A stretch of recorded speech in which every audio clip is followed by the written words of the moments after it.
Hello students, welcome back. As I told in the previous lecture, we will start a new topic from the chapter study of compounds. So study of compound में हमने already दो topic study किए, that is HCl and ammonia.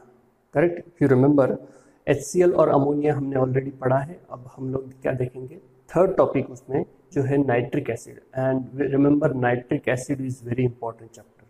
ये बहुत ही important chapter है तुम्हारे 11th और 12th के लिए भी, और 10th के बोर्ड के एग्जाम में भी नाइट्रिक एसिड पर बहुत सारे क्वेश्चंस पूछते हैं। और इसमें ज़्यादातर सबसे इम्पोर्टेंट पार्ट जो है वो है उसकी नाइट्रिक एसिड में हमें पढ़ना है oxidizing properties of nitric acid. Acid based salt chapter में मैंने एसिड टॉपिक में बताया था कि जो मिनरल एसिड्स है, that is sulphuric acid, hydrochloric acid and nitric acid, इसमें जो नाइट्रिक एसिड है वो थोड़ा सा एबनॉर्मली बिहेव करता है। एबनॉर्मली बिहेव करता है मतलब क्या? वो ऑक्सीडाइजिंग प्रॉपर्टी ज़्यादातर शो करता है, स्ट्रॉन्ग ऑक्सीडाइजिंग प्रॉपर्टी। तो वो हमें इस चैप्टर में सबसे इम्पोर्टेंटली पढ़ना है।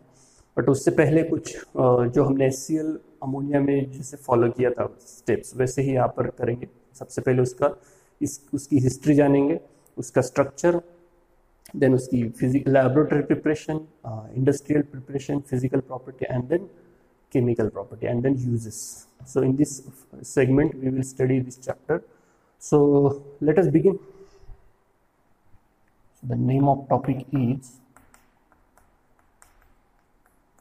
nitric acid, and you know the formula of nitric acid, HNO3, correct? तो थोड़ी सी हिस्ट्री जान लेते हैं उसकी। हिस्ट्री क्या है नाइट्रिक एसिड की? सो नाइट्रिक एसिड जो है वो बहुत मतलब अल्केमिस्ट जो थे उनको भी पता है। अब ये अल्केमिस्ट कौन है? अल्केमिस्ट मतलब जो बहुत पुराने जो फिलोसोफर्स थे, ओके, जो केमिस्ट्री में जो काम करते थे जो लोग, उनको अल्केमिस्ट बोलते हैं।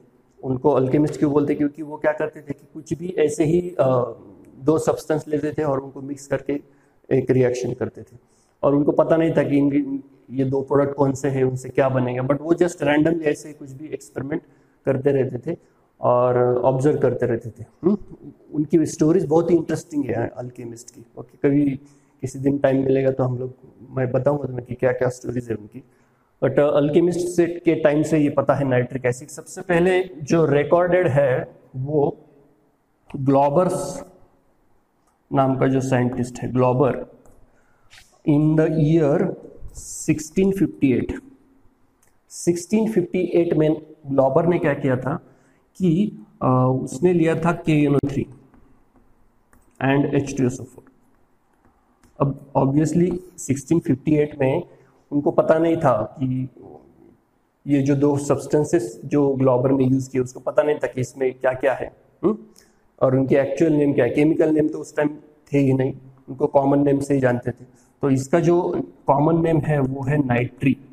उस टाइम KNO3 जो है उसको बोलते थे नाइट्री या फिर सॉल्ट पेट्री। ये दोनों भी नाम याद रखो, क्योंकि कभी कभी क्वेश्चन एग्जाम में इस नाम से भी आया है एक दो बार।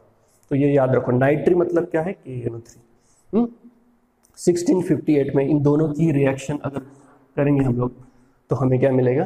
नाइट्रिक एसिड मिलेगा। आगे हम लोग देखेंगे लेबोरेटरी प्रिपरेशन जो है। अब भी अगर तुम्हें लैब में नाइट्रिक एसिड प्रिपेयर करना है तो यही दो यूज करते थे, यही दो सब्सटेंसेस यूज करते हैं। Okay, later in the year 1785 Cavendish का नाम तुमने सुना है, is very well known scientist in the field of chemistry. 1758 में कैवेंडिश ने क्या बताया कि नाइट्रिक एसिड का कंपोजिशन उसने बताया। मतलब क्या कि नाइट्रिक एसिड में क्या क्या प्रेजेंट है? हाइड्रोजन प्रेजेंट है, नाइट्रोजन प्रेजेंट है और ऑक्सीजन प्रेजेंट है। ये किसने बताया हमें? कैवेंडिश ने बताया। और उसके बाद जो केमिस्ट्री में सबसे, जिनको फादर ऑफ केमिस्ट्री भी बोलते हैं, Lavoisier, please check the spelling, I may be wrong. Lavoisier ने क्या बताया कि जो नाइट्रिक एसिड है उसमें लैवोजियर ने प्रूव करके बताया कि नाइट्रिक एसिड में ऑक्सीजन भी प्रेजेंट है। मतलब कैवेंडिश ने बताया कि हाइड्रोजन नाइट्रोजन ऑक्सीजन है, बट प्रूव किसने किया? लेवोजियर ने प्रूव किया। लेवोजियर ने किसके बारे में प्रूव किया? Lavoisier has proved that oxygen is also present in the nitric acid. Okay, so this is the short history of the nitric acid. Now we will see the structure of nitric acid. Structure. So you know the formula nitric acid. Now structure, very important part. Structure is actually very important part. But in your 10th syllabus, structure, that means the details of the structure are not as much as that of as okay, but nitric acid के जो overall general जो dot structure है वो हम सिर्फ इसमें देखेंगे। तो नाइट्रिक एसिड में सेंट्रल एटम है नाइट्रोजन। नाइट्रोजन में कितने इलेक्ट्रॉन्स है हमें पता है, 5 valence electrons are there, so 1 2 3 4 5। Then hydrogen is also there, oxygen is also there, then this oxygen has 6 valence electron and 1 hydrogen has 1 electron, so there is a covalent bond between the here, यहाँ पर भी एक covalent bond है। Okay, और एक और oxygen है यहाँ पर। सो टोटल कितने ऑक्सीजन है? 3 ऑक्सीजन है। सो ये 2 ऑक्सीजन हो गए और तीसरा जो है वो यहाँ पर है ऐसे। ओके, सो यहाँ पर तुम्हें क्या दिख रहा है? कोऑर्डिनेट बॉन्ड दिख रहा है, बट एक्चुअली यहाँ पर ये जो इलेक्ट्रॉन्स होते हैं यहाँ पर, ये जो 2 इलेक्ट्रॉन ये ऑक्सीजन के पास होते हैं और इनके बीच में, इन 2 ऑक्सीजन के बीच में एक कंसेप्ट है रेजोनेंस, जो अभी तुम्हें नहीं है, बट रेजोनेटिंग की वजह से ये इलेक्ट्रॉन जो है इस पर नेगेटिव चार्ज वो इन दोनों के ऊपर क्या होता है? कंटिन्यूअसली मूव होता रहता है। रेजोनेंस बोलते हैं उसको, तुम आगे पढ़ोगे इसको। तो this is a dot structure of nitric acid. Okay, see in every atom, सब एटम में क्या हुए उनकी, जो हमने देखा था ऑक्टेट जो है वो क्या हो चुकी है? कंप्लीट हो चुकी है। ओके, सिर्फ यहाँ पर नाइट्रोजन जो है, यहाँ पर देखो कितने बॉन्ड बनाए हैं नाइट्रोजन ने? 4 बॉन्ड बनाए हैं, 1 2 3 4। तो उस नाइट्रोजन की वैलेंसी क्या है इसमें? एक्सपांडेड वैलेंसी है। Okay, this is the structure of nitric acid. Now इसके बाद जो हमें स्टडी करना है कि थोड़ा सा एक जनरल स्टडी करना है कि नाइट्रिक एसिड जो है वो नेचर में आता कहाँ से है। नाइट्रिक एसिड नेचर में फॉर्म कैसे होता है? तो ड्यूरिंग रेनी सीजन, हमें पता है रेनी सीजन में बिजलियाँ चमकती रहती है, लाइटनिंग होती रहती है। तो लाइटनिंग में हमें पता है कि लाइटनिंग में बहुत ट्रिमेंडस अमाउंट ऑफ हीट होती है, और उस हीट से क्या होता है कि एटमॉस्फेयर में जो नाइट्रोजन गैस है, नाइट्रोजन कितना एटमॉस्फेयर में? 78% नाइट्रोजन है। नाइट्रोजन जो है वो ब्रेक डाउन होता है, मतलब नाइट्रोजन एयर में ही जो ऑक्सीजन प्रेजेंट है, करेक्ट है, नाइट्रोजन और oxygen, 78% nitrogen, 21% is the oxygen, ये एक दूसरे के साथ कंबाइन होकर क्या देते हैं? हमें नाइट्रिक ऑक्साइड देते हैं। इसका नाम क्या है? Nitric oxide. बैलेंस करोगे तो यहाँ पे 2 आएगा। तो लाइटनिंग की वजह से नाइट्रोजन मॉलिक्यूल ब्रेक होता है, जो कि बहुत डिफिकल्ट होता है ब्रेक करना, जिसमें ट्रिपल बॉन्ड होते हैं। नाइट्रोजन क्या होता है? इसमें ट्रिपल बॉन्ड होता है, वो ब्रेक होता है, ऑक्सीजन के साथ कंबाइन होकर नाइट्रिक ऑक्साइड देता है। फिर नाइट्रिक ऑक्साइड में अगेन क्या होता है? ऑक्सीजन कंबाइन होकर क्या देता है? NO2 देता है। मतलब क्या प्रोड्यूस होता है? नाइट्रोजन डाइऑक्साइड प्रोड्यूस होता है। और नाइट्रोजन डाइऑक्साइड फिर किसके साथ कंबाइन होता है? रेन वाटर के साथ। जब बारिश होती है तो बारिश में जो पानी होता है तो उसके साथ ये NO2 कंबाइन होकर हमें क्या देता है? HNO3 देता है, नाइट्रिक एसिड। और ये ऑब्वियसली नाइट्रिक एसिड किस में होगा? वाटर में डिजोल्व होगा, क्योंकि बारिश के पानी के साथ मिक्स हुआ है, तो बहुत ही डाइल्यूट होता है। और जहाँ पर ऐसे एरियाज में जहाँ पर पोल्यूशन बहुत ज़्यादा होता है, जहाँ पर NO2 गैस जहाँ पर बहुत ज़्यादा प्रोड्यूस होता है, वहाँ पर ये नाइट्रिक एसिड थोड़ा सा कॉन्सेंट्रेटेड होता है, जिसको हम बाद में क्या बोलते हैं? Acid rain. ये तुमने पढ़ा है ऑलरेडी, एसिड रेन बोलते हैं उसको।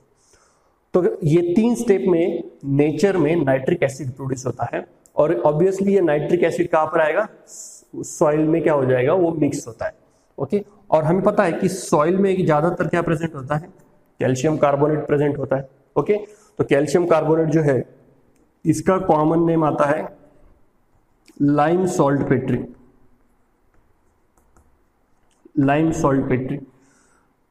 तो ये नाइट्रिक एसिड जब सॉइल में जो कैल्शियम कार्बोनेट है उसके साथ रिएक्ट होता है तो क्या प्रोड्यूस करता है?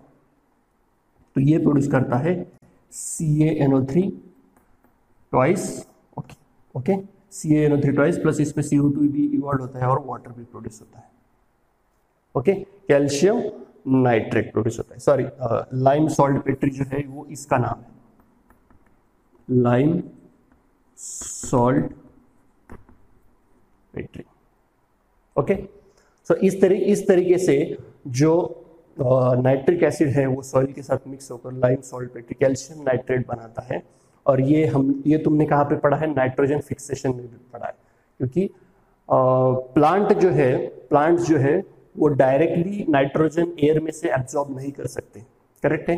क्योंकि हमने देखा नाइट्रोजन जो है वो बहुत ही स्ट्रॉन्ग मॉलिक्यूल है, नाइट्रोजन के बीच में ट्रिपल बॉन्ड होता है, तो प्लांट भी डायरेक्टली एब्जॉर्ब नहीं कर सकते। तो प्लांट क्या करते हैं? सॉइल से नाइट्रोजन लेते हैं, ओके।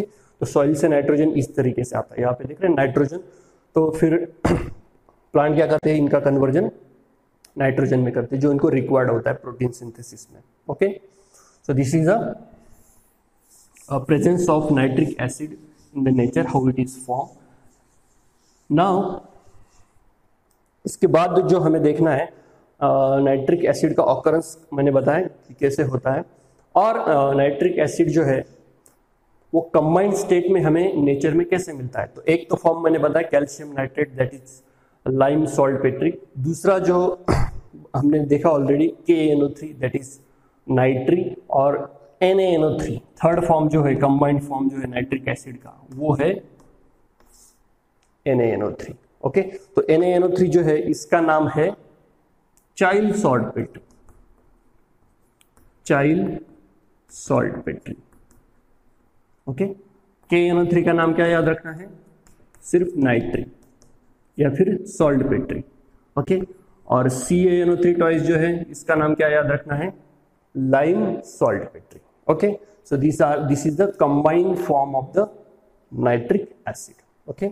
नाउ अब जो हमें स्टडी करना है वो बहुत ही इंपॉर्टेंट है तुम्हारे एग्जाम पॉइंट ऑफ व्यू से, that is laboratory preparation.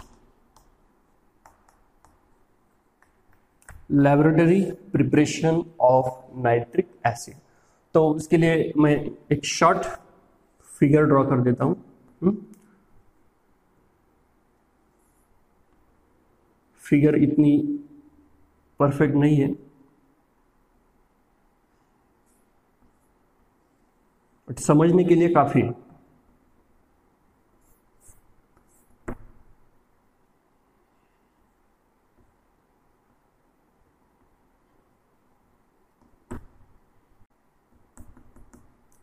Okay, तो देखो सिंपल है एकदम एक्सपेरिमेंट। यहां से हम लोग, this is called retort flask, इसका नाम है रिटॉर्ट फ्लास्क। अब इसमें क्या लेंगे हम लोग? वही दो रिएक्टेंट, कौन से? KaNO3 लेंगे, या फिर यहां पर हम लोग NaNO3 भी यूज कर सकते हैं, प्लस इसमें ऐड करेंगे H2SO4। तो यहाँ पे लिक्विड फॉर्म में सल्फ्यूरिक एसिड भी है और सॉलिड फॉर्म में क्या प्रेजेंट है? KaNO3 या फिर NaNO3, ओके। दोनों में से कोई तो भी एक यूज करना है। देन हम इसको हीट करेंगे। हीट कहां तक करेंगे? 200 डिग्री सेल्सियस, 200 डिग्री सेल्सियस और below, slightly below the 200 degree Celsius, okay. क्या होगा? दोनों की रिएक्शन होगी, दोनों का प्रोडक्ट क्या बनेगा? KaNO3 प्लस H2SO4 क्या बनेगा इससे? उससे बनेगा नाइट्रिक एसिड प्लस सॉल्ट बनेगा। इसमें कौन सा बनेगा? KHSO4। ये हो गए उसके प्रोडक्ट्स। अब देखो इसमें क्या होगा? HNO3 जो है वो फॉर्म होगा, लेकिन टेम्परेचर कितना है? 200, इसीलिए HNO3 के क्या बन जाते हैं? वेपर्स बन जाते हैं। तो ये वेपर्स यहाँ पर आकर इस ट्यूब के थ्रू यहाँ पर आते हैं। This is a collector flask, यहाँ पर नाइट्रिक एसिड कलेक्ट होगा। और यहाँ पर देख रहे हो, यहाँ पे एक कॉक है यहाँ पर, और इससे क्या आता है? कोल्ड वाटर आएगा, क्योंकि वेपर्स है, वेपर्स हॉट होगी, तो इसको कूल करने के लिए हम लोग यहाँ से कोल्ड वाटर इस फ्लास्क के ऊपर डालेंगे कंटिन्यूअसली, वो चालू रहेगा, कभी बंद नहीं होगा। तो वेपर जब यहाँ पर आएंगी इस एरिया में, तो यहाँ पे टेम्परेचर कम होने की वजह से वो वेपर क्या हो जाएंगी, कूल हो जाएंगी। ओके, वेपर कूल हो जाएगी तो यहाँ पे लिक्विड फॉर्म में हमें क्या मिलेगा, नाइट्रिक एसिड मिलेगा। It is very simple experiment. दो figure is not asked in the exam, but you need to understand the figure. ये एक्सपेरिमेंट एक्चुअली कैसे करते हैं, रिएक्शन कैसे होती है एक्चुअली। ओके, अब थोड़ा सा रिएक्शन के बारे में जान लेते हैं। तो यहाँ पे सपोज अगर हमने NaNO3 यूज किया प्लस H2SO4, तो इसका टेम्परेचर होगा 200 degree Celsius. Same reaction KNO3 के लिए भी होगी। ओके, सॉरी, यहाँ पे Na अगर लिखा तो यहाँ पे आएगा NaHSO4। Okay, this is nitric acid, this is sodium bisulphate. अब यहाँ पर क्या होगा कि टेम्परेचर का जो रोल है वो इंपॉर्टेंट है। यहाँ पर टेम्परेचर कितना लेना है मैंने बताया, 200 डिग्री सेल्सियस और slightly less than that. Now ये इंपॉर्टेंट क्यों, क्योंकि अगर टेम्परेचर हमने बढ़ाया 200 से ज्यादा ऊपर लिया, जैसे हमने HCl में पढ़ा था, रिमेंबर, तो नो डाउट HNO3 बनेगा, बट यहाँ पे क्या बनेगा, अब K2SO4 बनेगा।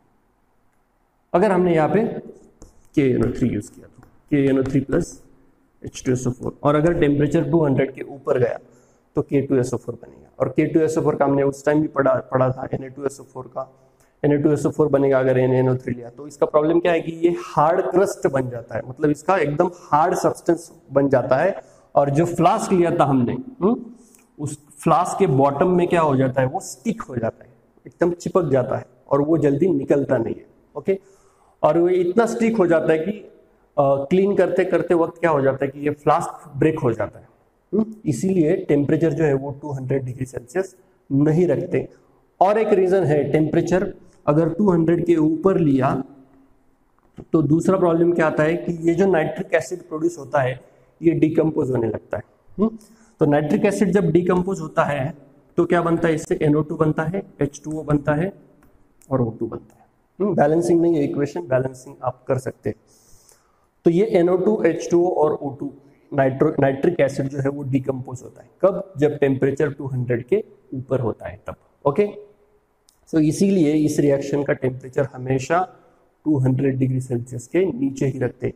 This is one of the precaution of this reaction. Okay, remember it, very important. Another precaution for this reaction, ये जो नाइट्रिक एसिड है, फर्स्ट हमने प्रिकॉशन क्या देखी, temperature should be less than 200। Second, this nitric acid is very corrosive in nature. So all the apparatus, जो हमने figure draw की थी उसमें जितने भी सारे एपरेटस है, चाहे इसके ऊपर जो हम लोग कॉर्क लगाते हैं ना, जनरली हम लोग रबर कॉर्क यूज करते हैं, लेकिन यहाँ पर रबर कॉर्क भी यूज नहीं करना है, क्योंकि नाइट्रिक एसिड इसको भी, रबर को भी क्या कर देता है, डिकम्पोज कर देता है। ओके, इसीलिए यहाँ पर सारे के सारे एपरेटस जो है वो कंप्लीट 100% किससे बने होने चाहिए, ग्लास से बने होने चाहिए। This is the second precaution. Third precaution मैंने बताई टेम्परेचर की, फर्स्ट प्रिकॉशन मैंने बताई थी इसकी टेम्परेचर की, temperature should be less than 200। Second is that, second precaution is that all the apparatus should be made up of gas. And third precaution, that acid we used here, every time we must use the sulfuric acid and not any other acid. Okay, यहाँ पर हम लोग HCl नहीं use कर सकते, HCl नहीं use कर सकते। क्यों? क्योंकि HCl हमने पढ़ा है, HCl क्या है, ये volatile acid, क्या है, volatile acid, and this is, you know, this is a non-volatile acid. Okay, so it does not boil at 200 degrees Celsius. Okay, so this is the third precaution. Okay, I hope now this laboratory preparation is very clear. And one more question asked in this laboratory preparation, that why the nitric acid obtained in the laboratory preparation is yellowish in color. Okay, let me tell you first, this nitric acid in pure form it is a colorless. Nitric acid क्या होता है, colourless होता है, colourless होता है, इसको कोई colour नहीं। बट जब लेबोरेटरी में हम लोग प्रिपेयर करते हैं तो इसका कलर क्या आता है, येलो कलर आता है। तो येलो कलर क्यों आता है, तो जैसे मैंने पहले भी बताया कि ये HNO3 जो है वो डिकम्पोज होके क्या प्रोड्यूस करता है, NO2 प्रोड्यूस करता है, वाटर प्रोड्यूस करता है और ऑक्सीजन गैस भी प्रोड्यूस करता है। तो ये जो NO2 है इसका कलर हमने स्टडी किया था एनालिटिकल केमिस्ट्री चैप्टर में, तो इसका कलर होता है रेडिश ब्राउन कलर, मतलब रेडिश ब्राउन कलर होता है एक्चुअली, बट जब ये नाइट्रिक एसिड से डिकम्पोज होके जब NO2 बनता है तो उसको yellowish colour, slightly yellowish colour आना शुरू होता है। ओके, तो कलर क्यों आता है, येलोइश कलर क्यों आता है नाइट्रिक एसिड को? Because of the decomposition of nitric acid. And ये जो डिकम्पोजिशन है ये इवन रूम टेम्परेचर पे भी ये नाइट्रिक एसिड डिकम्पोज होता है। रूम टेम्परेचर जो होता है सराउंडिंग में, रूम का टेम्परेचर, उस टेम्परेचर पर भी ये रिएक्शन हो जाती है, मतलब उस टेम्परेचर पे भी ये नाइट्रिक एसिड डिकम्पोज होकर हमें NO2 वाटर और ऑक्सीजन गैस देता है। तो ये NO2 गैस, सपोज अगर ये नाइट्रिक एसिड की ये अगर बॉटल है, तो ये हमेशा बंद रहती है, क्लोज रहती है। ये बॉटल अभी सपोज रूम में प्रेजेंट है, एक रूम में रखी है, तो रूम टेम्परेचर पे ये नाइट्रिक एसिड की बॉटल के अंदर जो नाइट्रिक एसिड है वो डिकम्पोज होकर NO2 बनाएगा। वो NO2 कहाँ जाएगा? बॉटल के अंदर ही रहेगा ना, बॉटल के बाहर थोड़ी जाएगा। तो इसीलिए बॉटल के अंदर ही रहेगा, तो ये सारा नाइट्रिक एसिड जो है वो क्या हो जाएगा? येलोइश हो जाएगा। Okay, remember this question is also asked. Now अब ये जो येलो कलर आया है नाइट्रिक एसिड को, इसको रिमूव कैसे करेंगे? इसको रिमूव कैसे करेंगे? सपोज ये बॉटल है तुम्हारे पास, और इस बॉटल में जो नाइट्रिक एसिड है वो येलो कलर का हो चुका है। अब ये येलो कलर रिमूव कैसे करेंगे? तो इसके लिए दो तरीके, कितने हैं? दो तरीके। तो क्या करेंगे हम लोग, इस बॉटल में CO2 गैस पास करेंगे। कौन सा गैस पास करेंगे? CO2 गैस पास करेंगे। तो CO2 क्या करेगा? तो इस बॉटल में जो NO2 गैस प्रेजेंट है, तो CO2 आने की वजह से हाई प्रेशर से आता है थोड़ा सा, तो ये NO2 गैस जो है वो बाहर चला जाएगा। और अगर NO2 गैस बाहर निकल गया तो क्या होगा? येलो कलर भी डिसअपियर हो जाएगा। Okay, so this is the first method. And second method is to add the water. इस बॉटल में क्या ऐड कर दो? वाटर ऐड कर दो। या फिर अगर हमें प्योर नाइट्रिक एसिड चाहिए, कलरलेस नाइट्रिक एसिड चाहिए, तो थोड़ा सा निकाल लो बॉटल से, तो बीकर में थोड़ा सा निकाल लो और इसमें वाटर ऐड कर दो। तो वाटर ऐड करेंगे तो क्या होगा कि इस नाइट्रिक एसिड में येलो कलर क्यों प्रेजेंट है? NO2 की वजह से। तो इस NO2 में अगर हमने वाटर ऐड कर दिया तो क्या बन जाएगा? अगेन HNO3 बन जाएगा। करेक्ट है कि नहीं? ओके, तो इसीलिए ये वाटर भी ऐड करके हम लोग NO2 गैस जो है वो वाटर में डिसॉल्व कर सकते हैं। वाटर में NO2 अगर डिसॉल्व हो गया तो ये येलो कलर निकल जाएगा। Okay, so these are the two ways to remove the yellow color of the nitric acid. Okay, so this is the laboratory preparation of the nitric acid. Remember, in the exam, questions are asked in the laboratory preparation. The most important question asked is the reaction. You have to remember the reaction. NaNO3 plus H2SO4 gives HNO3 plus KHSO4. Temperature is 200 degree Celsius. Second, precaution. क्या क्या precaution लेते हैं हम लोग ये reaction करते वक्त? ये प्रिकॉशन पर भी क्वेश्चन आता है। उसके बाद ये जो अभी हमने पॉइंट डिस्कस किया कि नाइट्रिक एसिड को येलो कलर क्यों आता है, क्योंकि नाइट्रिक एसिड खुद डिकम्पोज होके NO2 वाटर और ऑक्सीजन गैस प्रोड्यूस करता है। तो NO2 गैस डिसॉल्व रहता है उस नाइट्रिक एसिड में, इसीलिए उसको येलो कलर आता है। तो ये तो रीजन हो गए NO2 वो नाइट्रिक एसिड को येलो कलर क्यों आता है। सेकंड, ये येलो कलर जो है वो कैसे रिमूव करेंगे? तो first is by passing the CO2 gas, and second is that by adding the water. Okay, now इसके बाद जो हमें स्टडी करना है वो है very important topic, that is the industrial preparation of nitric acid. You know, nitric acid is very important chemical. बहुत ज़्यादा इंडस्ट्रीज में, बहुत ज़्यादा टाइप के इंडस्ट्रीज में नाइट्रिक एसिड यूज होता है। तो हम लोग क्या देखेंगे कि इसका इंडस्ट्रियल प्रिपरेशन कैसे होता है। ओके, तो इसका इंडस्ट्रियल प्रिपरेशन जो है वो जिस मेथड से करते हैं उस मेथड का नाम है ओस्टवाल प्रोसेस। और ये कब ओस्वाल, ये जो साइंटिस्ट था, इसने कब ये प्रोसेस खोजी थी? इन द ईयर 1914 में ओस्वाल ने ये प्रोसेस फाइंड आउट की थी। ओके, तो अब हम लोग देखेंगे कि ये प्रोसेस, इंडस्ट्रियल प्रोसेस कैसे होती है। Okay okay, now this is the diagram for the Ostwald process. Now the diagram looks very complicated, but it is very simple. So in this process there are three main equations, so we will study where these three equations occur. Now for the Ostwald process, what are the reactants are ammonia and air.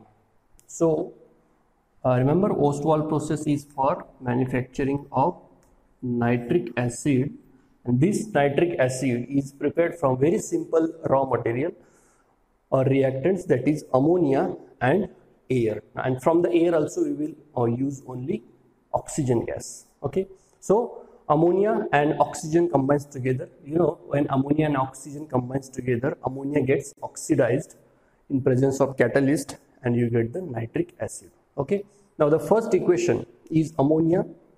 Now look at the diagram. So we'll see the section wise. So this diagram is divided into 4 sections, as you can see clearly: first, second, third and fourth.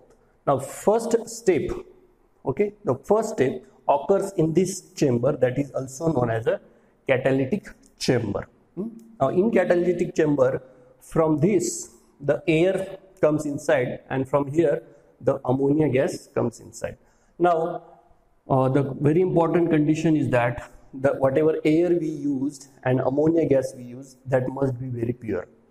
वो क्या होने चाहिए, दोनों भी एकदम pure होने चाहिए, क्योंकि अगर इसमें इम्प्योरिटी प्रेजेंट रही तो रिएक्शन में प्रॉब्लम आता है। क्या प्रॉब्लम आता है देखो। सो दो यहाँ पे जो रिएक्शन होती है कैटालिटिक चैम्बर में, very important step, you look at here. So ammonia gas reacts with oxygen in presence of catalyst platinum. Platinum gas is used here, and the temperature here is 800 degrees Celsius. Okay, so where from here air is coming and from here ammonia is coming. तो यहाँ पर जो है, ये देख रहा है, यहाँ पर है तुम्हारा प्लेटिनम गेज। प्लेटिनम गेज मतलब क्या, जैसे लैब में तुम लोगों ने देखा है वायर गॉज होता है, वैसे मेश टाइप का जो स्ट्रक्चर है वो मिलाकर तुम्हारा क्या बनता है, यहाँ पर प्लेटिनम गेज फॉर्म होता है, इसलिए यहाँ पे क्या लिखा है, प्लेटिनम गेज। ओके, तो यहाँ पर क्या होता है, तो यहाँ पर सबसे पहले तुम्हारा फॉर्म होता है NO, नाइट्रिक ऑक्साइड, और यहाँ पे क्या बनता है, water, plus this reaction is exothermic, so large amount of heat is also released here. Heat release होती है, सो यहाँ पे 800 डिग्री सेल्सियस टेम्परेचर जो है वो क्या है, मेंटेन है यहाँ पर। ओके, तो टेम्परेचर एक्चुअली इस प्रोसेस में, इस रिएक्शन में बढ़ता है, बट टेम्परेचर हमें कितना मेंटेन करना है, 800 डिग्री सेल्सियस मेंटेन करना है। Okay, so ammonia plus oxygen gives nitric oxide plus water. तो ये हो गया फर्स्ट। देन यहाँ पर अब देखो, इसमें और एक इंपॉर्टेंट बात कि यहाँ पर जो ऑक्सीजन जो यूज किया है, जो कि एयर से आता है, वो काफी एक्सेस यूज किया है, बहुत ही ज्यादा अमाउंट में यूज किया है, क्योंकि ये सारी रिएक्शन जो रहती है ये रिवर्सिबल रिएक्शन होती है। ये रिएक्शन एक्चुअली क्या है, रिवर्सिबल है, तो इसमें ज्यादा से ज्यादा अमाउंट में प्रोडक्ट फॉर्म हो, इसीलिए ऑक्सीजन ज्यादातर यूज किया है। और ऑक्सीजन यूज करने का दूसरा रीजन क्या है कि यहाँ पर ऑक्सीजन हर एक स्टेप में हमें लगता है, इसीलिए ऑक्सीजन देखो यहाँ पर सेकंड चैम्बर में ये होने के बाद यहाँ से भी अगेन एयर एंटर की है, एयर यहाँ से ऐड की है, ताकि ज़्यादा से ज़्यादा ऑक्सीजन रहे। इस सेकंड इक्वेशन जो है, अब देखो यहाँ पे टेम्परेचर कितना था, 800 डिग्री सेल्सियस।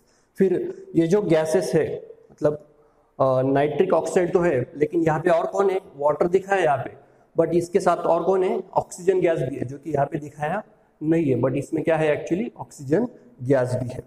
तो नाइट्रिक ऑक्साइड और ऑक्सीजन गैस यहाँ पर आते हैं सेकंड चैम्बर में, दैट इज कूलर। यहाँ पे क्या होता है, कूलिंग होता है। कितना, 800 था पहले टेम्परेचर, वो डायरेक्टली 50 डिग्री सेल्सियस तक रिड्यूस होता है टेम्परेचर। यहाँ पे देखो ऊपर से क्या किया है, कोल्ड वाटर स्प्रिंकल किया है, और ये क्या है, जिगजैग लाइक पाइप है, तो जिगजैग पाइप करने से क्या होता है कि सरफेस एरिया बढ़ता है, वाटर की वजह से ये कूल होता है। ओके, तो फिर सेकंड इसमें क्या होता है कि NO और ऑक्सीजन अगेन कंबाइन होकर कितने पे होते हैं कंबाइन, हो 50 डिग्री। तो यहाँ पे रिएक्शन नहीं होती, यहाँ पे सिर्फ कूलिंग होता है। फिर ये मिक्सचर यहाँ पर आता है, this is called oxidizing chamber, इसे ऑक्सीडाइजिंग चेम्बर बोलते हैं। यहाँ पर NO नाइट्रिक ऑक्साइड का अगेन ऑक्सीडेशन होता है। ऑक्सीडेशन मतलब क्या, addition of oxygen. So NO में ऑक्सीजन ऐड होके क्या फॉर्म होता है, यहाँ पर NO2 गैस फॉर्म होता है। ओके, तो ये जो थर्ड चेम्बर है this is called oxidizing chamber. कितने डिग्री पर यहाँ पर रिएक्शन होती है, 50 डिग्री पर। यहाँ पर कूलिंग हुई है, देखो यहाँ से अगेन एयर एंटर हुई है ताकि ज्यादा से ज्यादा ऑक्सीजन मिले। NO का यहाँ पर क्या होता है, ऑक्सीडेशन होके NO2 बनता है। ओके, और फिर लास्ट इसमें लास्ट जो चेम्बर है यहाँ पर देखो, इस लास्ट चेम्बर में क्वार्ट्ज नाम का एक स्टोन होता है। क्वार्ट्ज एक सब्सटेंस होता है, उसके स्टोन्स इस चेम्बर में रखे हैं और ऊपर से वाटर आ रहा है। तो इस चेम्बर में क्या हुआ है, क्या प्रोड्यूस हुआ है, इस चेम्बर में NO2 गैस प्रोड्यूस हुआ है। तो NO2 और ऑक्सीजन भी है इसमें, क्योंकि ये एयर क्या है, हमने बोला है पहले एयर ऑक्सीजन में। तो NO2 प्लस O2 यहां से निकलकर सीधे इसमें आते हैं। ऊपर से पानी कंटिन्यूसली आता रहता है, वाटर आता रहता है। ये दोनों गैसेस जब यहाँ पर आते हैं तो ये वाटर के साथ मिक्स होते हैं। कौन सी दो गैसेस, NO2, यहाँ पर ऑक्सीजन भी है। तो थर्ड रिएक्शन जो है वो क्या होगी, NO2 plus O2 plus H2O, क्योंकि अब यहाँ पे क्या हो रहा है, वाटर ऐड हो रहा है। यहाँ पे देखो वाटर मिक्स नहीं हो रहा था, यहाँ पर दोनों जगह वाटर किस लिए यूज किया है, कूल करने के लिए। तो गैसेज जो है वो पाइप के अंदर ही है, अब यहाँ पे ओपन है। तो ये दोनों गैसेस वाटर के साथ मिक्स होके हमें फाइनली क्या देंगे, HNO3 नाइट्रिक एसिड। रिएक्शन कोई भी बैलेंस नहीं है, आई होप सब लोग बैलेंस कर सकते हो रिएक्शन को। ओके, तो इस तरीके से फाइनली नाइट्रिक एसिड यहाँ पर बनता है।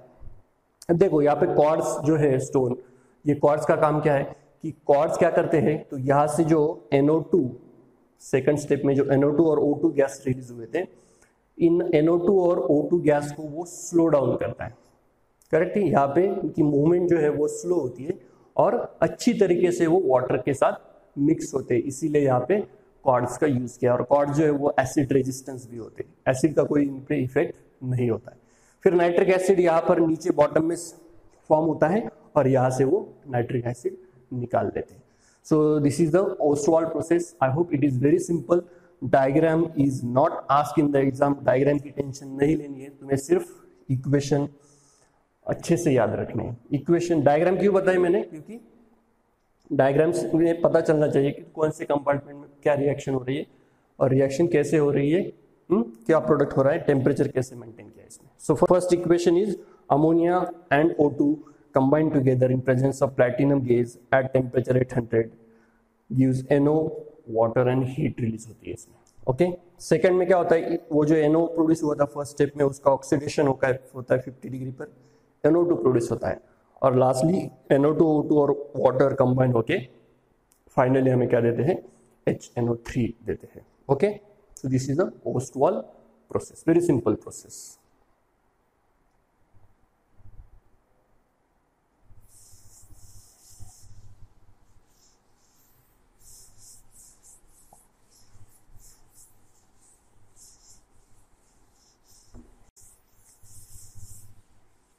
ओके, नाउ और ये जो ओस्वाल्ड प्रोसेस है उसमें कुछ बातें इंपॉर्टेंट याद रखनी है रिएक्शन के साथ साथ। इक्वेशन तो याद रखनी ही है, बट उसके साथ साथ तुम्हें कुछ बातें याद रखनी है। क्या कि इस प्रोसेस में जो ऑक्सीजन यूज किया है वो एक्सेस में यूज किया है, क्योंकि जब हमने देखा कि हर एक कंपार्टमेंट में हमें ऑक्सीजन की जरूरत होती है, इसीलिए वो एक्सेस में यूज किया है। दूसरा रीजन क्या है ज्यादा ऑक्सीजन यूज करने का, कि तीनों रिएक्शन जो है वो रिवर्सिबल है, तीनों रिएक्शन रिवर्सिबल है, इसलिए ज्यादा से ज्यादा अमाउंट में प्रोडक्ट फॉर्म हो, इसीलिए उसमें ऑक्सीजन हमने ज्यादा यूज किया है। दूसरी बात मैंने बताई थी कि अमोनिया और एयर जो हमारे रिएक्टेंट है इस प्रोसेस में, वो क्या होने चाहिए, उसमें एयर जो है वो क्या होनी चाहिए, एक्सेस होनी चाहिए, और दोनों भी अमोनिया और एयर ये प्योर होने चाहिए। अगर प्योर नहीं हुए, मतलब उसमें अगर इम्प्योरिटी प्रेजेंट रही, तो क्या होगा कि ये जो प्लैटिनम गेज हमने कैटलिस्ट यूज की थी उसका पॉइजनिंग हो सकता है। पॉइजनिंग मतलब क्या, कि इम्प्योरिटी जब अगर रहेगी उस गैस में तो वो इम्प्योरिटी प्लेटिनम जो कैटलिस्ट है उसके ऊपर डिपॉजिट हो सकती है और कैटलिस्ट की एक्टिविटी कम हो सकती है, उसका पॉइजनिंग हो सकता है। इसीलिए वो क्या होने चाहिए, प्योर होने चाहिए। ओके, और सबसे इंपॉर्टेंट बात क्या है कि फर्स्ट चैम्बर में हमने टेम्परेचर रखा था 800, सेकंड इसमें हमने टेम्परेचर डायरेक्टली 50 डिग्री सेल्सियस पर किया था। 50 डिग्री क्यों करना है टेम्परेचर, क्योंकि 50 डिग्री पर अच्छे से ऑक्सीडेशन होता है। किसका ऑक्सीडेशन किया था हमने, नाइट्रिक ऑक्साइड का ऑक्सीडेशन करके नाइट्रोजन डाइऑक्साइड प्रिपेयर किया था। तो वो ऑक्सीडेशन के लिए फेवरेबल टेम्परेचर कौन सा है, 50 डिग्री सेल्सियस। ओके, इसीलिए हमने टेम्परेचर 50 डिग्री सेल्सियस। तो आई होप ये सब सारे पॉइंट याद रखोगे और इक्वेशन याद रखोगे। डायग्राम इतने याद रखने की जरूरत नहीं है, डायग्राम पूछेंगे नहीं एग्जाम में। ओके, सो इसके बाद हमें जो स्टडी करनी है वो है अब फिजिकल एंड केमिकल। हमने क्या क्या देखा, हिस्ट्री देखी नाइट्रिक एसिड की, उसका स्ट्रक्चर देखा, देन उसका लैबोरेटरी प्रिपरेशन और इंडस्ट्रियल प्रिपरेशन। ओके, अब हम देखते हैं फिजिकल प्रॉपर्टीज क्या है। तो फिजिकल प्रॉपर्टी सिंपल है। सबसे पहले एसिड है तो उसकी टेस्ट क्या आएगी, सोर टेस्ट। एसिड हमने देखा, एसिड हमेशा सोर टेस्ट होते हैं। देन उसका ओडर, इसका जो ओडर होता है वो होता है चोकिंग ओडर। अब ये चोकिंग ओडर कैसे होता है, अब मैं कितना भी एक्सप्लेन करूं तो मैं बता नहीं सकता कि चोकिंग ओडर कैसे होता है। वो तो तुम लोगों को जब एक्सपीरियंस करोगे चोकिंग ओडर कैसा तभी समझ में आ सकता है, isn't it. Okay, then colour, colour का हमने डिस्कस किया। Pure nitric acid is colourless, but whatever nitric acid you see in the lab or commercial nitric acid is always yellowish in color because of, हमने discuss किया, dissolution of NO2 gas. Then next property जो है वो है solubility, solubility in water. As we know this nitric acid is acid, therefore it is highly soluble in the water. सारे property acid की same दिखाएगा, मतलब वो H+ आयन रिलीज करेगा और वाटर में हाइड्रोनियम आयन प्रोड्यूस करेगा। इलेक्ट्रिक कंडक्टर भी क्या होगा, वो गुड इलेक्ट्रिक कंडक्टर होगा, क्योंकि हाइड्रोनियम आयन प्रोड्यूस कर रहा है तो कंडक्टर होगा ही। देन बॉइलिंग पॉइंट, अब देखो जो प्योर नाइट्रिक एसिड होता है जो कि कलरलेस होता है उसका बॉइलिंग पॉइंट जो है वो है 86 डिग्री सेल्सियस, 86 डिग्री सेल्सियस। और जो कमर्शियल होता है मतलब येलोइश कलर का जो होता है, डाइल्यूट जिसे हम बोलते हैं। ओके, कमर्शियल जो नाइट्रिक एसिड है वो हमें मिलता है, और या ओस्टवाल प्रोसेस हमने जो देखी उसमें हमें मिलता है 68% नाइट्रिक एसिड। फिगर याद रखो, 68% मिलता है। अब 68% मिलता है, इसका मतलब क्या कि इसमें 68 अगर 100 ml हमने नाइट्रिक एसिड लिया तो उसमें 68 ml नाइट्रिक एसिड रहेगा और बाकी 32 ml वाटर रहेगा। इसका मतलब ये होता है 68%। अगर हमें ज़्यादा और कॉन्सेंट्रेटेड चाहिए, मतलब इसमें 32 ml क्या है, अब 32% क्या है, वाटर, तो हमें इसको क्या करना पड़ेगा, कॉन्सेंट्रेटेड चाहिए तो इसको डिस्टिलेशन करना पड़ेगा। इसको क्या करना पड़ेगा, डिस्टिलेशन। डिस्टिलेशन सबको पता है, आई होप। डिस्टिलेशन करके हम लोग इसको ला सकते हैं कॉन्सेंट्रेशन 98% तक, 98% तक। और ये जो मिलता है 98% वो प्योर होता है, कलरलेस होता है। ओके, तो डिस्टिलेशन करके हम लोग इतना कॉन्सेंट्रेशन अचीव कर सकते हैं। ओके, तो इसका जो बॉइलिंग पॉइंट है, मतलब जो 68% है, इसका बॉइलिंग पॉइंट होता है I think 120.5 degree Celsius, 120.5 degree Celsius. और जो कलरलेस होता है 98% उसका होता है 86 degree Celsius. Okay, then next property is physiological action, very important. Physiological action मतलब इसकी, ये अगर हमारे स्किन पर गिरता है, हमारे कांटेक्ट में अगर आता है तो क्या होता है कि देखो, मैंने बताया था एसिड चैप्टर में कि हमारे स्किन में से कंटिन्यूसली एक प्रोटीन ऑयली सब्सटेंस इवॉल्व होता है। तो जब नाइट्रिक एसिड इस प्रोटीन के साथ, स्किन पर जो प्रोटीन होता है या ऑयल होता है उसके साथ जब रिएक्ट होता है तो येलोइश कलर हमारे स्किन पर आ जाता है। Okay, nitric acid is non poisonous, it is not poisonous. तो जो प्रोड्यूस होता है सब्सटेंस येलो कलर का, उसका नाम होता है ज़ैंथोप्रोटिक एसिड। एसिड ही प्रोड्यूस होता है, ज़ैंथोप्रोटिक एसिड नाम का एक एसिड प्रोड्यूस होता है हमारे स्किन पर, जिसका कलर येलो होता है। इसीलिए हमारी स्किन जो है वो येलो हो जाती है अगर हमारे स्किन पर नाइट्रिक एसिड गिरता है या उसके कांटेक्ट में आता है। ये याद रखो, ज़ैंथोप्रोटिक एसिड। कैसे प्रोड्यूस होता है, नाइट्रिक एसिड प्लस हमारे स्किन पर जो प्रोटीन होता है, ऑयल होता है, उसकी वजह से। Okay, so these are the physical properties of nitric acid. Now you will see the chemical properties. Okay, chemical properties ज्यादा इंपॉर्टेंट है।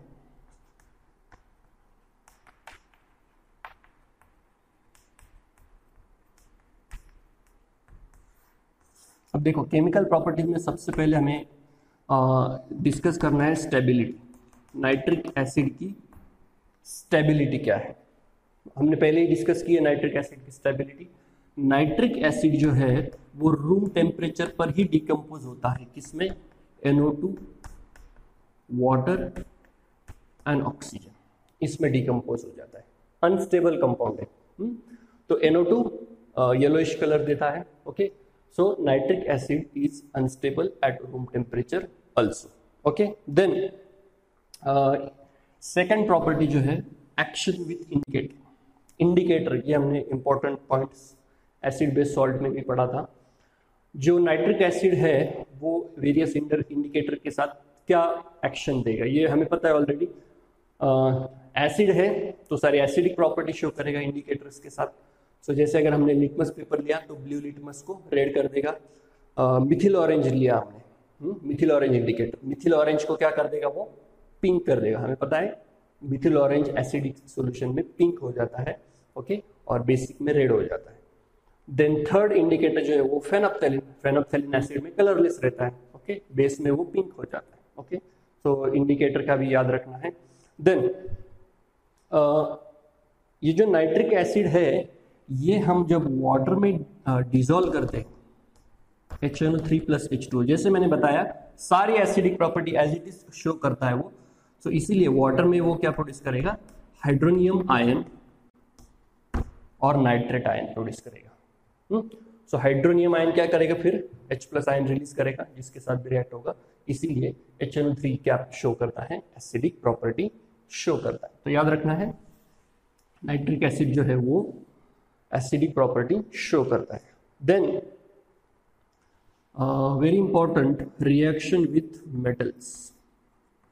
अब मेटल्स के साथ नाइट्रिक एसिड क्या प्रॉपर्टी है, तो जैसे ही मैंने पहले ही बताया था नाइट्रिक एसिड ये अनयूजुअल एसिड है। क्यों, क्योंकि ये ऑक्सीडाइजिंग प्रॉपर्टी शो करता है।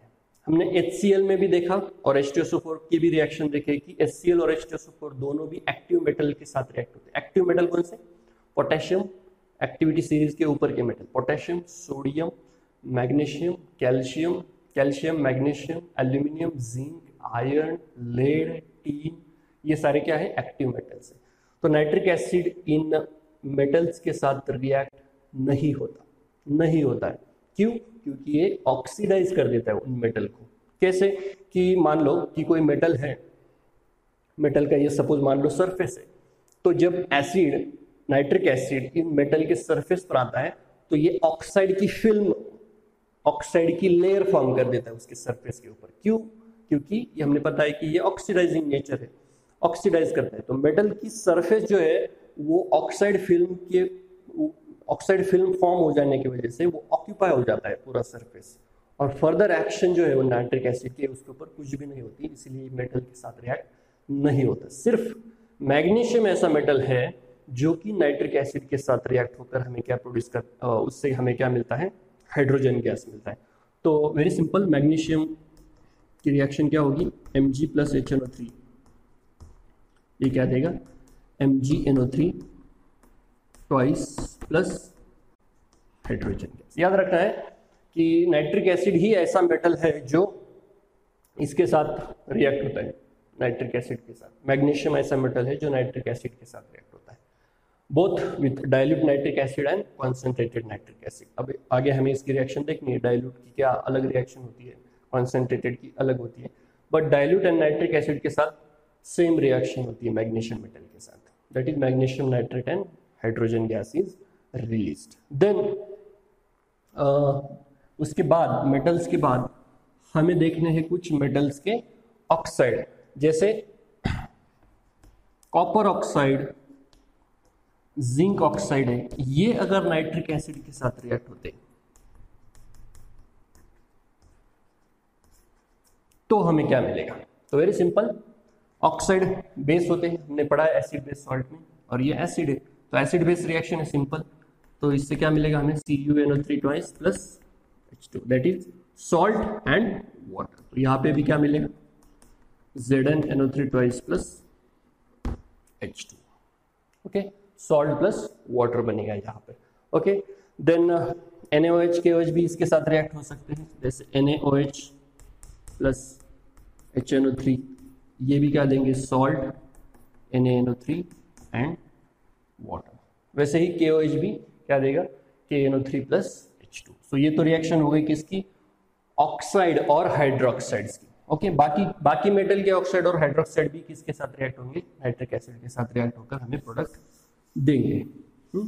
उसके बाद जो हमने एसिड में पढ़ा था, carbonates and bicarbonates. So carbonate और बाइकार्बोनेट भी क्या होते हैं, नाइट्रिक एसिड के साथ रिएक्ट होते हैं, जो हमने ऑलरेडी एसिड में पढ़े हैं, सेम रिएक्शन होती है। जैसे फॉर एग्जांपल Na2CO3 है, ये अगर नाइट्रिक एसिड के साथ रिएक्ट होता है, आई hope now all of you remember, बहुत बार हो चुकी है ये रिएक्शन। क्या बनेगा इससे, सॉल्ट प्लस क्या बनता है, कार्बोनेट और acid, water and carbon dioxide. Very simple reaction. Same bicarbonate, suppose हमने अगर KHCO3 लिया और HNO3 के साथ ये रिएक्ट हुआ, तो सेम प्रोडक्ट बनेंगे, सिर्फ सॉल्ट चेंज होगा, बाकी ये दोनों सेम रहेंगे। करेक्ट, याद है, कार्बोनेट और बाइकार्बोनेट हमेशा वाटर और कार्बन डाइऑक्साइड ये बाय प्रोडक्ट देते हैं और सॉल्ट प्रोड्यूस करते हैं। देन उसके बाद हमने देखी थी ऑलरेडी सल्फाइड्स और बाइसल्फाइड्स, सेम रिएक्शन से। सो रिएक्शन से डरना नहीं है, क्योंकि बहुत सारे रिएक्शन रिपीटेटिवली है। सल्फाइड्स याद है, SO3। सो अगर हमने सोडियम सल्फाइड लिया, नाइट्रिक एसिड लिया, कोई चेंज नहीं, सेम रिएक्शन। क्या बनेगा, NaNO3 प्लस इसमें क्या बनता है, वाटर और SO2, वाटर और SO2 गैस बनता है, वाटर एंड सल्फर डाइऑक्साइड बनेगा यहाँ पे, ओके। सिमिलरली बाइसल्फाइड के साथ, सपोज KHSO3 लिया हमने, HNO3, सेम बनेगा, क्या बनेगा, KNO3 plus H2O plus SO2। कोई भी डिफरेंस नहीं, जो रिएक्शन हमने HCl में पढ़ी थी, जो हमने एसिड बेस सॉल्ट चैप्टर में पढ़ी थी, सेम रिएक्शन से। सल्फाइड बाय सल्फाइड के बाद कौन सी रिएक्शन ली थी हमने, सल्फाइड बाय सल्फाइड के बाद लिया था हमने सल्फाइड्स, IDES। सो इसमें ले सकते हैं हम लोग FeS, ZnS, एक ही रिएक्शन लेता हूं मैं यहाँ पे, FeS प्लस HNO3, ओके। तो इससे क्या बनेगा, क्या देखा था हमने, कौन सा गैस निकलता है, रोटन एग स्मेल गैस और salt. Rotten egg smell gas कौन सा है, H2S, hydrogen sulphide gas, okay. So ये तो रिएक्शन कॉमन थी अब तक। इसके बाद एक रिएक्शन है इसमें जो तुम्हारे बुक में दी है, that is reaction with bleaching powder. अब ब्लीचिंग पाउडर क्या होती है, bleaching powder is a compound of calcium, it is also called as a calcium oxychloride, और इसका फॉर्मूला क्या है, CaOCl2। Remember, this is the formula of bleaching powder. Bleaching powder I hope सबने नाम सुना है, ब्लीचिंग पाउडर। और जब ये नाइट्रिक एसिड के साथ रिएक्ट होता है, ओके, याद रखो, नाइट्रिक एसिड ऑक्सीडाइजिंग एसिड है, ये इसको ऑक्सीडाइज कर देता है, तो इससे बनता है सॉल्ट तुम्हारा CaNO3 ट्वाइस, ओके, प्लस इसमें बनता है वाटर, और इसमें से रिलीज होता है chlorine gas, greenish yellow colour का क्लोरीन गैस इवॉल्व होता है। तो अगर एग्जाम में क्वेश्चन पूछा which colour gas is evolve, तो greenish yellow colour, chlorine gas का कलर कैसा होता है, greenish yellow colour gas, okay. तो ये याद रखो ये रिएक्शन, ओके। तो इसके बाद हमें सबसे इंपॉर्टेंट पार्ट जो है इस चैप्टर का, जो मैंने बताया था, हमें अब स्टार्ट करनी है oxidizing property. Nitric acid is oxidizing, very important, oxidizing properties.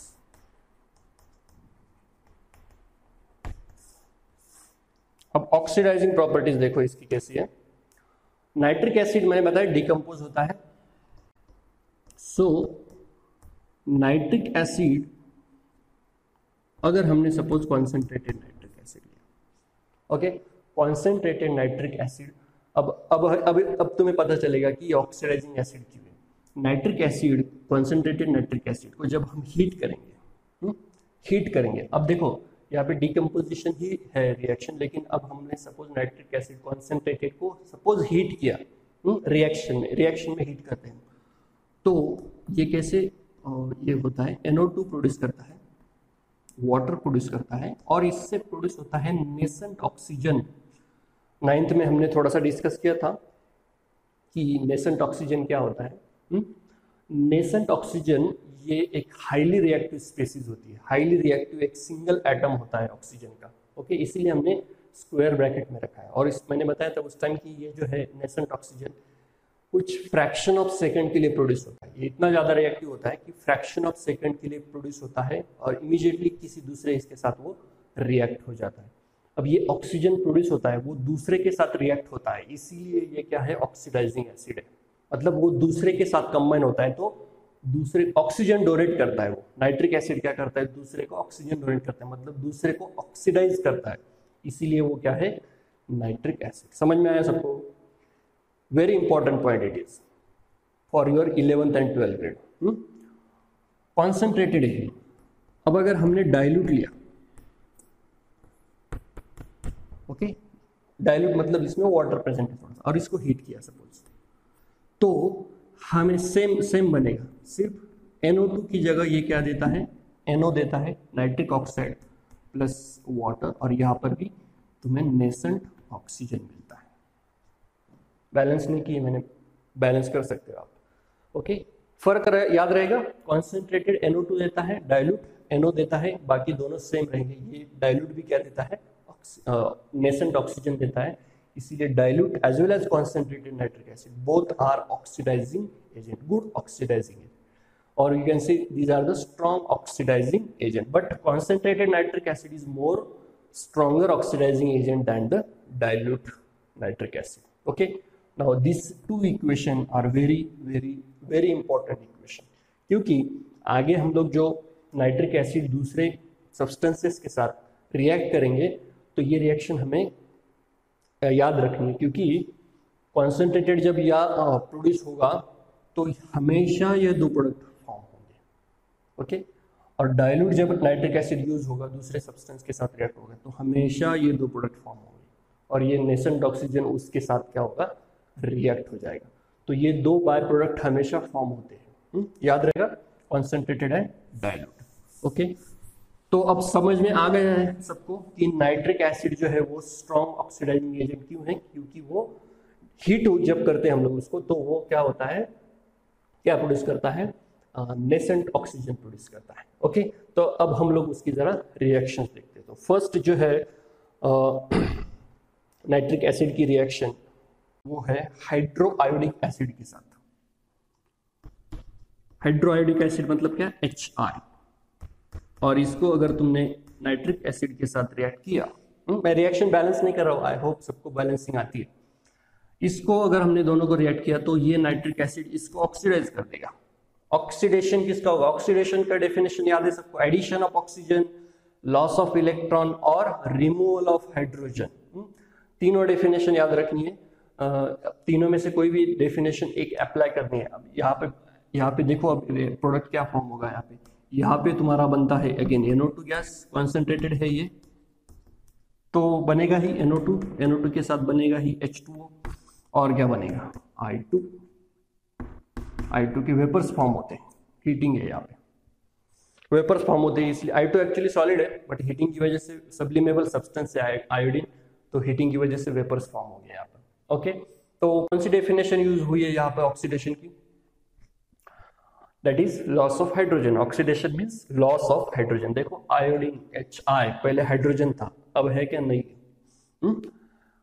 तो यहाँ पे आयोडीन प्रोड्यूस हुआ है, हाइड्रोजन लॉस हुआ है, तो HI का ऑक्सीडेशन होके I2 प्रोड्यूस हुआ है।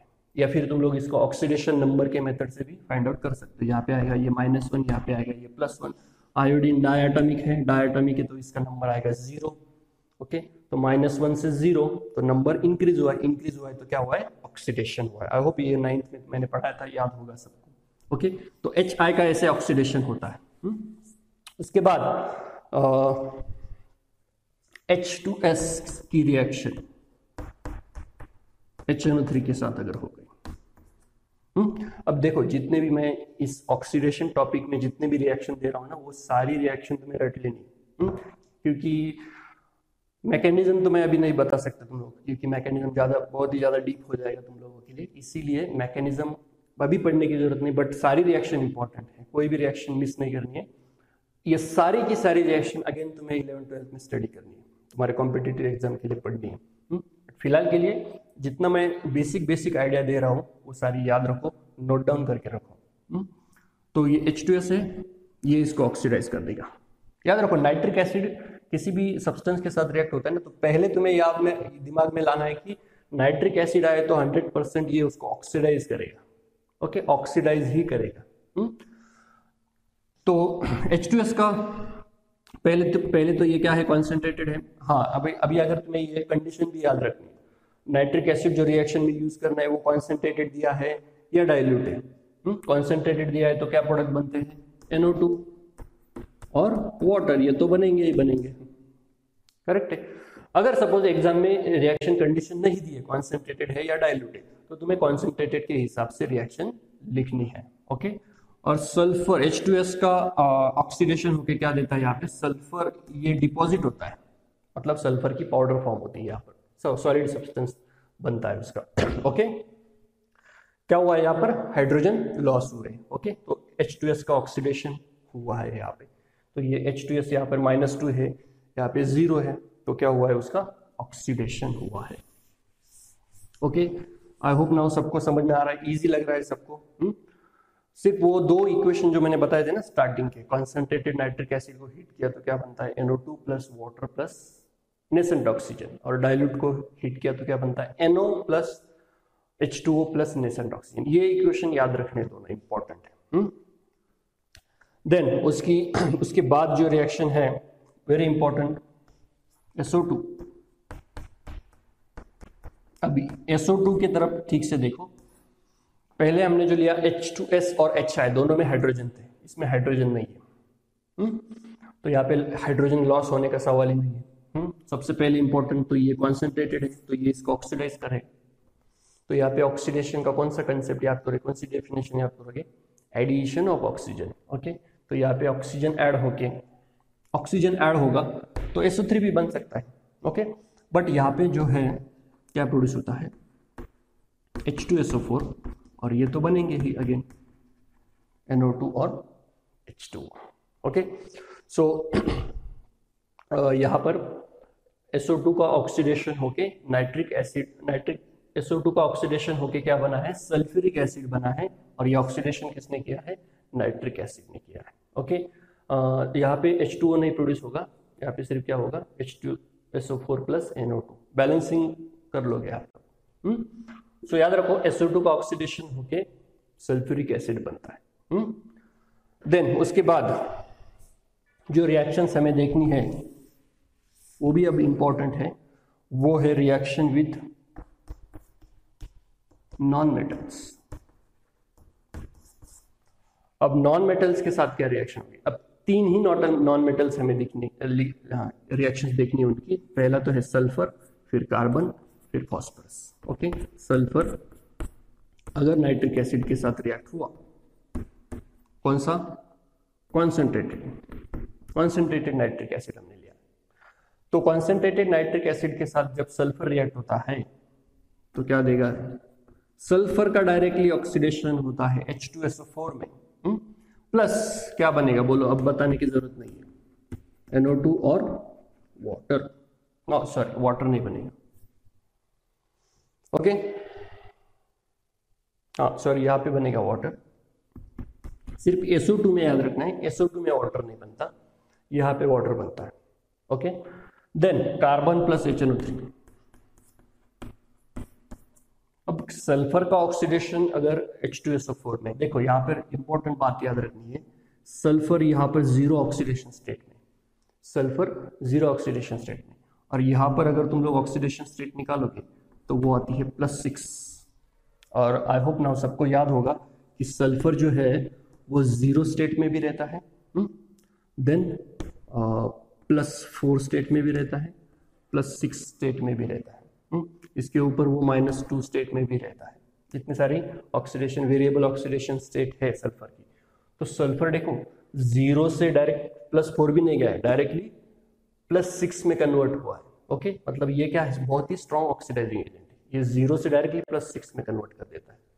वैसे ही कार्बन, कार्बन यहाँ पे जीरो स्टेट में, ऑक्सीडेशन स्टेट जीरो है, तो इसकी भी हाईएस्ट स्टेट में कन्वर्ट होगा। तो इसका हाईएस्ट कौन है, कार्बन की हाईएस्ट ऑक्सीडेशन स्टेट क्या है, +4। ओके, तो यहाँ पे क्या बनेगा, CO2, +4 वाला कंपाउंड कौन सा है कार्बन का, CO2। ऑक्सीजन ऐड होने करने ना हमें नाइट्रिक एसिड ऑक्सीडाइजिंग एजेंट है, प्लस क्या बनेगा, NO2H2।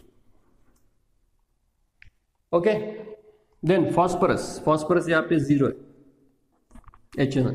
तो फास्फोरस की हाईएस्ट ऑक्सीडेशन स्टेट क्या होती है, +6। तो +6 कौन से कंपाउंड में है फास्फोरस के, H3PO4 में। तो यहाँ पे अगर कैलकुलेट करोगे तो वो आएगी +6 प्लस क्या बनेगा, NO2H2। ओके, सो इस तरीके से ये तीनों भी रिएक्शन तुम्हें याद रखनी है, वेरी इंपॉर्टेंट रिएक्शन, बहुत बार तुम्हारे फाइनल एग्जाम में ये रिएक्शन पूछी है। एकदम सिंपल है, याद रखने के लिए ज्यादा रखने की भी जरूरत नहीं है। NO2H2 ये तो कॉमन है, ये तो बनेंगे, कॉन्सेंट्रेटेड नाइट्रिक एसिड है, सिर्फ इनके ये कंपाउंड है। सल्फर का कन्वर्जन होगा H2SO4 में, कार्बन का होगा CO2 में, फास्फोरस का होगा फॉस्फोरिक एसिड में, H3PO4 में होगा। ओके, ये तो देखे हमने अब तक, क्या देखे, नॉन मेटल। अभी हमें क्या देखने हैं, मेटल के साथ देखने हैं। मेटल की एक रिएक्शन हमने ऑलरेडी ली है, कौन सी मेटल की, मैग्नीशियम मेटल की। लेकिन मैग्नीशियम मेटल के अलावा जो मेटल्स रिएक्ट होते हैं नाइट्रिक एसिड के साथ, वो है copper. And I hope now you remember what is the position of this copper in the activity series. So the position of copper in the activity series is just below the hydrogen. Okay, तो हमने activity series में पढ़ा था कि जो metals hydrogen के नीचे होते हैं वो एसिड के साथ जब रिएक्ट होते हैं तो हाइड्रोजन गैस रिलीज नहीं करते हैं। ओके, तो यहाँ पर भी हमें देखना है कि अगर नाइट्रिक एसिड कॉपर के साथ रिएक्ट हुआ तो हमने देखा कि नाइट्रिक एसिड तो कभी हाइड्रोजन रिलीज ही नहीं करता किसी भी मेटल के साथ एक्सेप्ट मैग्नीशियम। तो यहाँ पे अगर कॉन्सेंट्रेटेड नाइट्रिक एसिड कॉपर के साथ अगर रिएक्ट हुआ तो क्या देगा, तो याद रखना है ये क्या देगा, सॉल्ट। ओके, CaNO3 ट्वाइस देगा प्लस वाटर और NO2 गैस। करेक्ट है, वाटर और क्या देगा, NO2 gas, reddish brown colour का। NO2 गैस कैसे दिखता है, रेडिश ब्राउन कलर। अब देखो एग्जाम में इस पर क्वेश्चन क्या आ सकता है, write the equation when copper reacts with nitric acid, concentrated nitric acid, ये भी आ सकता है। या फिर what do you observe when nitric acid is added to copper turning. Copper turning मतलब क्या, छोटे छोटे पीसेस कॉपर के।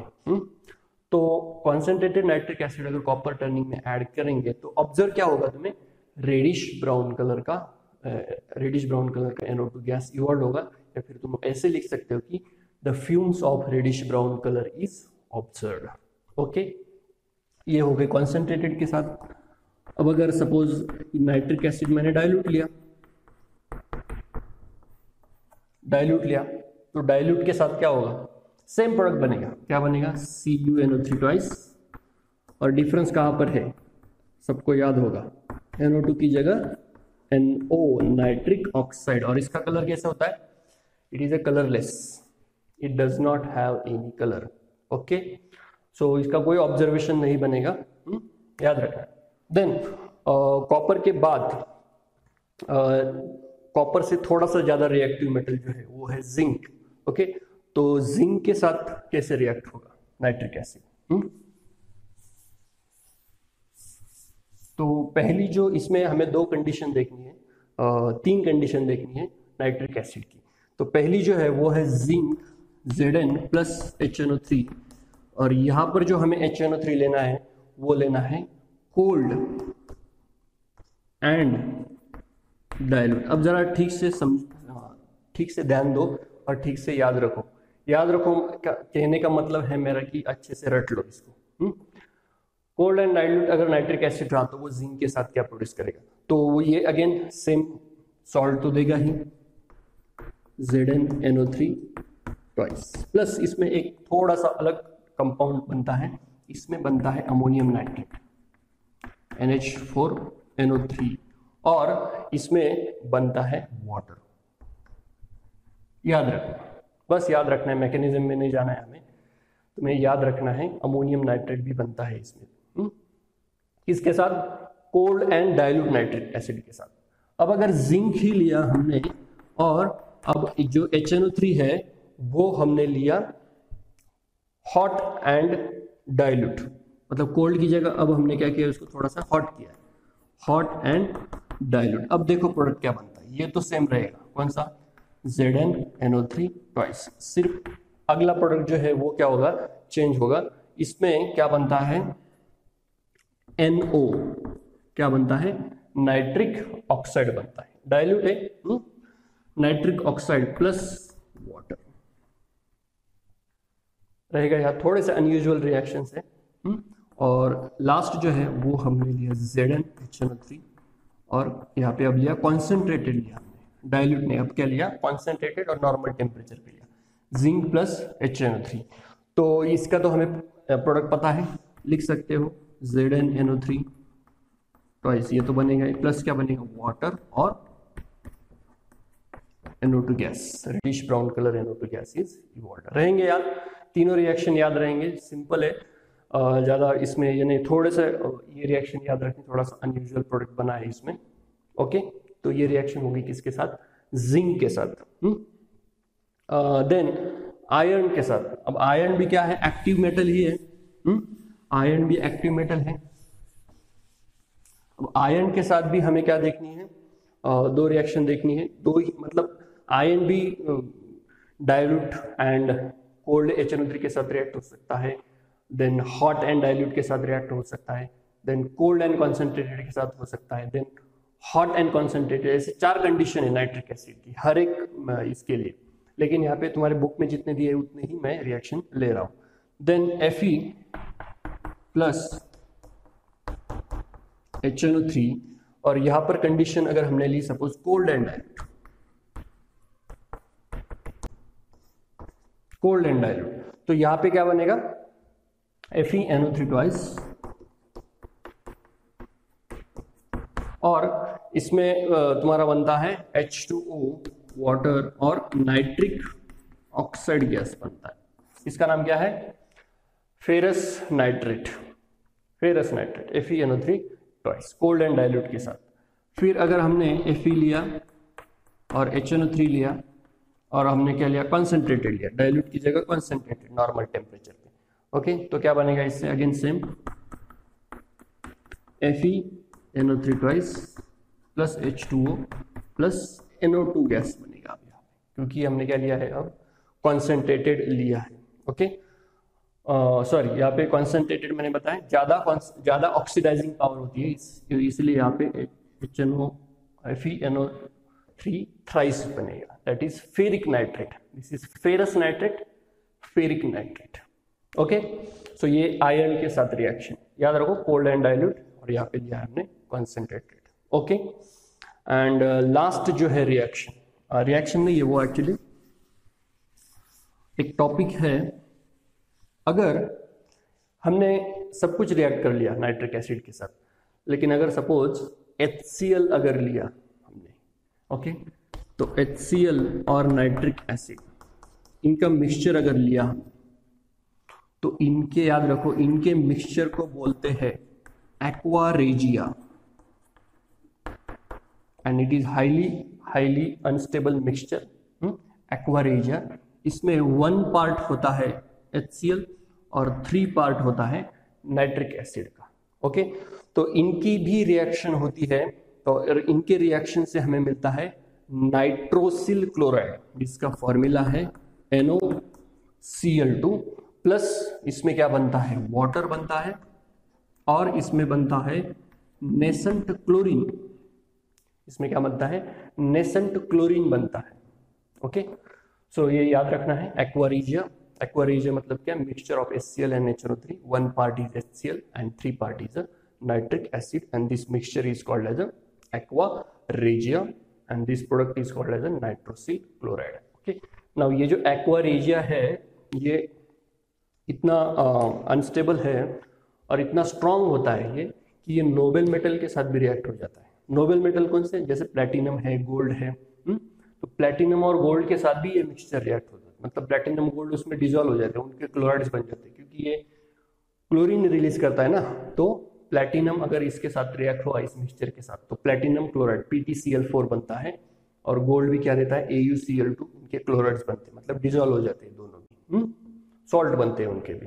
ओके, सो ये इतना ज्यादा स्ट्रांग होता है। अब तक हमने देखा कि नोबेल मेटल किसी के साथ रिएक्ट नहीं होते, इवन सल्फ्यूरिक एसिड के साथ भी नहीं होते, लेकिन ये मिक्सचर जो है वो उनको भी, नोबेल मेटल को भी क्या कर देता है, डिसॉल्व कर देता है। Okay, so that's all about all the chemical properties of nitric acid.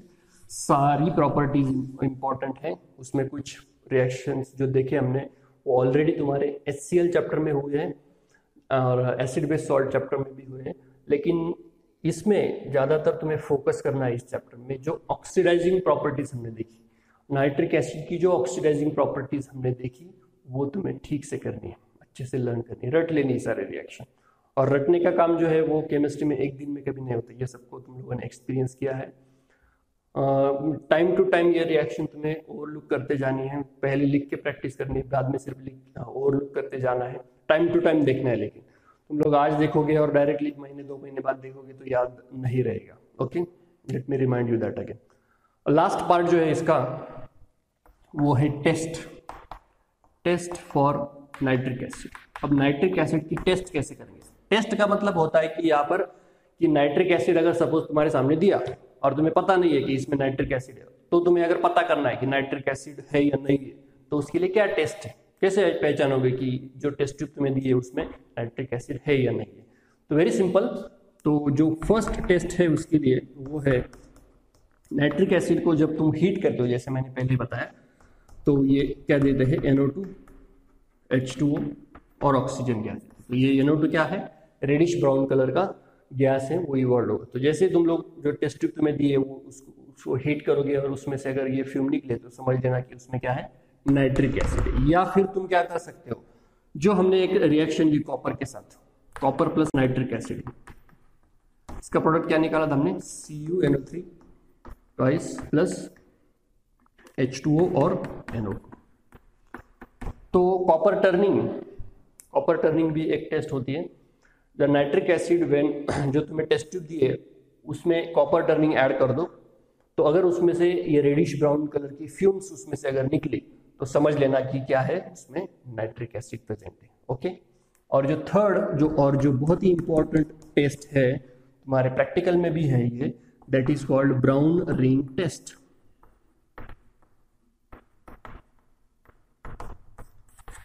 Competitive exam में भी बहुत सारे क्वेश्चंस आते हैं इस पे, ब्राउन रिंग टेस्ट। अब ये ब्राउन रिंग टेस्ट कैसे करते हैं देखो, तो ब्राउन रिंग टेस्ट करने के लिए FeSO4 सॉल्यूशन यूज करते हैं। FeSO4 फ्रेशली प्रिपेयर्ड होना चाहिए, एक कंडीशन है इस टेस्ट के लिए कि पुराना ऑलरेडी बनाया हुआ सॉल्यूशन इसके लिए नहीं लगेगा। फ्रेशली प्रिपेयर्ड मतलब अभी बनाओ और अभी यूज करो, that is freshly prepared FeSO4। इसमें तुम्हें क्या करना है, HNO3 2-3 ड्रॉप HNO3 के ऐड कर रहे हैं।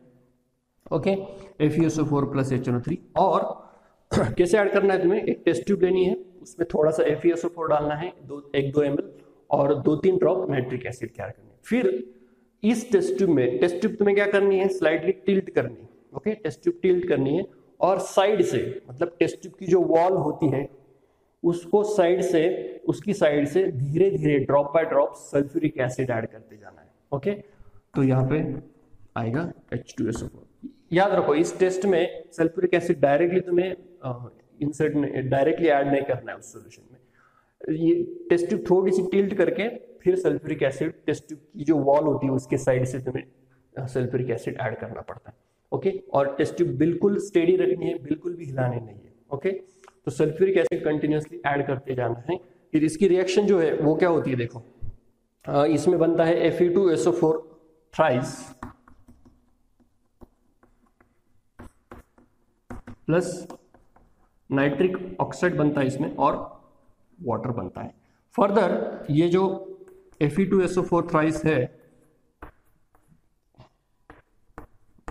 और जो NO है और वाटर जो है वो एक कॉम्प्लेक्स कंपाउंड बनाते हैं। कॉम्प्लेक्स कंपाउंड मतलब ये अलग टाइप का हमने एसिड बेस सॉल्ट में जो टाइप्स ऑफ सॉल्ट थे वो एक्चुअली अभी तुम्हारे सिलेबस में नहीं है। कॉम्प्लेक्स सॉल्ट का एक टाइप होता है सॉल्ट का, जिसे हम लोग कोऑर्डिनेशन कंपाउंड 12th में पढ़ोगे तुम लोग, कोऑर्डिनेशन कंपाउंड भी बोलते हैं। वैसे एक कंपाउंड यहाँ पे बनता है जिसका कलर ब्राउन होता है और टेस्ट ट्यूब में बिल्कुल वो एक क्या फॉर्म करता है, रिंग फॉर्म करता है, इसलिए उस टेस्ट का नाम क्या है, ब्राउन रिंग टेस्ट। तो जो कॉम्प्लेक्स बनता है वो कौन से कलर का होता है, ब्राउन कलर का होता है और उसकी रिंग बनती है, इसीलिए उसको क्या बोला है, ब्राउन रिंग टेस्ट। तो जो कंपाउंड है, कॉम्प्लेक्स कंपाउंड है, वो क्या है, FeNO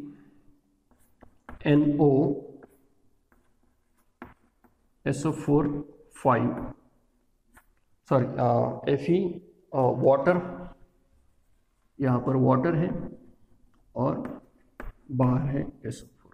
ओके, तो इसका नाम आता है हाइड्रेटेड नाइट्रोसोफेरस सल्फेट। हाइड्रेटेड नाइट्रोसोफेरस सल्फेट, ये इसका नाम है, याद रखो नाम।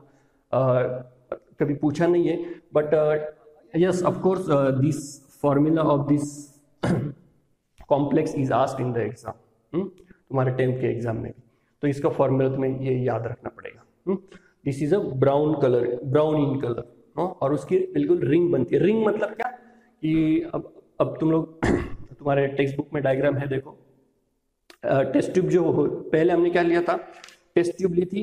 टेस्ट ट्यूब में पहले क्या ऐड किया था, FeSO4 फ्रेशली प्रिपेयर्ड, फिर 2-3 ड्रॉप नाइट्रिक एसिड के, और टेस्ट ट्यूब टील करके उसके साइड से हमने क्या ऐड किया है, सल्फ्यूरिक एसिड। जैसे सल्फ्यूरिक एसिड ऐड करेंगे हम लोग तो ये कंपाउंड, ये कॉम्प्लेक्स फॉर्म होना स्टार्ट होता है धीरे धीरे, उसके लिए थोड़ा टाइम लगता है। टेस्ट ट्यूब फिर सल्फ्यूरिक एसिड ऐड करना है, फिर धीरे से टेस्ट ट्यूब सीधी करनी है, देखना है ब्राउन रिंग फॉर्म हो रही है कि नहीं। मतलब टेस्ट ट्यूब का जो सॉल्यूशन की जो लेवल है उसके जस्ट ऊपर एक रिंग बनती है, रिंग बनती है, वो तुम्हें ऑब्जर्व करते रहना है।